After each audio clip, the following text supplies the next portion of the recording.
අද දින silver screen ගෞරව සම්මානයෙන් පිදුම් ලබන ශ්‍රේෂ්ඨ කලාවේදීන් වේදිනියන් ප්‍රමුඛ සම්භාවනීය ආරාධිතයනි. භූගෝලීය සාධක පදනම් කොටගෙන ගොඩනැගුණු ලෝක සිතියමෙහි ශ්‍රී ලංකාව තිතක් තරම් කුඩා පරිමාණයෙන් සලකුණු වුවද ලොව ජනප්‍රියම කලා මාධ්‍ය වන සිනමාවේ විෂයෙහි සලකා බැලීමේදී ලෝක සිනමා සිතියම තුල අප සැලකිය යුතු පරිමාණයකින් දස්කම් විස්කම් ප්‍රකට කළ රටක්. එවැනි ගෞරවයක් ලොවක් හමුවේ අපට අත්කර දීමට තම ජීවිතය කැප කළ ප්‍රවීණ කලාකරුවන් ඇගයීම, ඔවුන් රැක බලා ගැනීම හා ඔවුන් වෙනුවෙන් අවශ්‍ය සියලු අවස්ථාවන්හි පෙනී සිටීම සමස්ත ජාතියේ පරම යුතුයකමක්සේ මම දකිමි.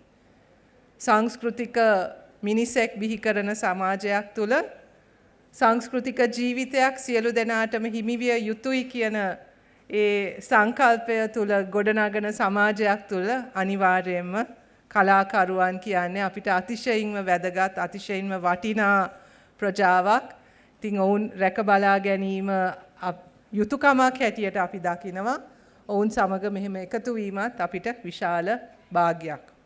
මෙරට විසූ ප්‍රතිභාපූර්ණ රංගවේදිනියක වන සුමිත් බිබිලේ මහතාගේ උදාර සංකල්පයකට අනුව ක්‍රියාවට නැංවුණු සිල්වර් ස්ක්‍රීන්ස් ගෞරව සම්මාන උළෙල පුරා වසර කිහිපයක් මුළුල්ලේම අති සාර්ථකව පැවැත්වෙන බව අපි දනිමු.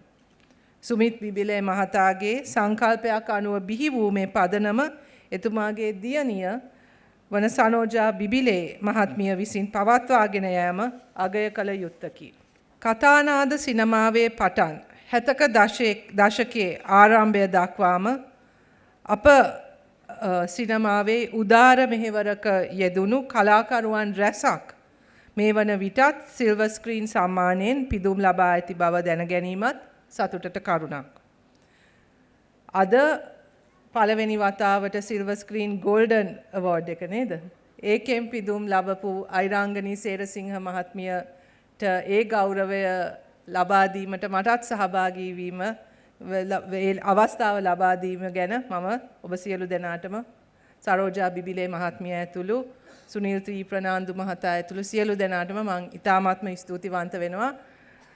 ඇයයි මමයි එකම පාසලට ගියේ. ඉතින් චූටි කොටසක් ඇයගෙන් මමත් අයිති කරගන්නවා ඒ නිසාවම. ඒ වගේම අද අපිට මෙවැනි අවස්ථාවන් වලදී අමතක කරන්න බැරි කෙනෙක් මාලිනී ෆොන්සේකා මහත්මිය. ඇයව අපි අනිවාර්යයෙන්ම සිහිපත් වෙනවා. අර ආරාධනා සින්දුව ගායනා කරනකොටත් නැවත වතාවක් අපිව ඒ අතීතයට ගෙන ගියා. ඇය සම්මාන රාශියකින් පිදුම් ලබපු කෙනෙක්. නමුත් ඒ සම්මාන සියල්ලටම වඩා වටින්නේ ඇය ජනතාවගෙන් ලැබූ ආදරය. මම හිතන්නේ කලාකරුවන් හැටියට ඔබ සියලු දෙනා වැඩියෙන්ම බලාපොරොත්තු වෙන්නෙත් වැඩියෙන්ම අගය කරන්නෙත් ඒ ජනතා ආදරය. මාලිනී ෆොන්සේකා කියන්නේ එහෙම කෙනෙක්.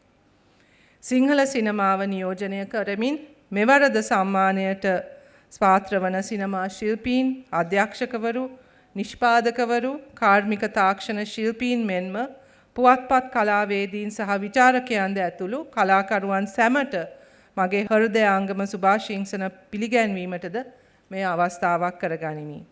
එමෙන්ම සනෝජා බිබිලේ මහත්මිය, සුනිල් ටී ප්‍රනාන්දු මහතා සහ සිල්වර් ස්ක්‍රීන් සංවිධානයේ සියලු ක්‍රියාකාරීන් හටද මෙම උළෙල සාර්ථක කර ගැනීමට උරදුන් අනුග්‍රාහකයන් සැමටද මෙවැනි අරුත්බර දේ ජනගත කරන්නට සහාය වන සියලු ජනමාධ්‍ය හා සමාජ මාධ්‍ය ක්‍රියාකාරීන් හටද මම ගරු ජනාධිපතිතුමාන් ප්‍රමුඛ සමස්ත රජය වෙනුවෙන්ම ස්තුතිපූර්වකව ගෞරවය පුදනසේම තව දුරටත් මෙම කෘතවේදී සත්කාරය අඛණ්ඩව සිදු කරගෙන යෑමටද මෙම සියලු පාර්ශවයන් සඳහා සුභාශීක්ෂණයද එක් කරන්න කැමැත්තෙමි.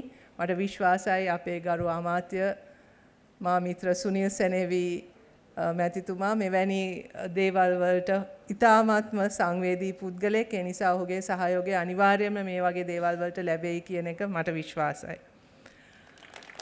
අවසන් වශයෙන් අද ඇගයුම් ලබන සියලු ජ්‍යෙෂ්ඨ කලාකරුවන්ට සුබ පැතුම් පිරිනමන අතර මෙරට කලාවට හා සිනමා විෂයෙහි තම දායකත්වය දැක් වූ සියලු ප්‍රවීණ කලාකරුවන්ට නිරෝගී සුව දීර්ඝායුෂ ලැබේවායි මම ඊට සිතින් ප්‍රාර්ථනා කරමි. බෙහෙවින්ම ස්තුතියි. සුබ රාත්‍රියක් සියලු දෙනාට.